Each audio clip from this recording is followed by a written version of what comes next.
So guys, I'm going to share some really interesting anecdote with you.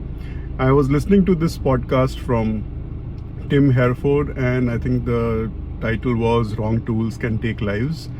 And so what happened is that after the British Prime Minister during the first wave of COVID declared that they are going to make a world-beating system of tracking COVID patients and their contacts, and their healthcare system was actually using an Excel sheet to do that. And they were using the older version of Excel, which was XLS, and not the modern and the correct one, which is XLSX.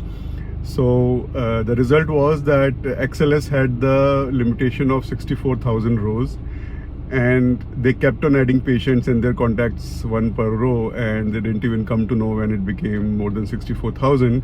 By the time they realized, they had already lost the data of more than 15,000 patients, and then they shifted to better tools.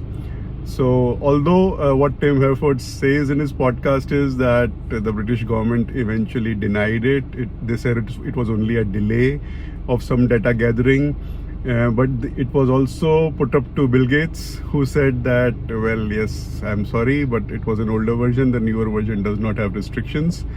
So for all those people who like to use MS Excel as a database instead of a spreadsheet, so here's the lesson that a wrong tool can cost lives. Kind of underlines the importance of medical informatics, where the right set of people who are educated about how to do these things should be the ones doing it, and not just anyone who knows how to operate an Excel sheet.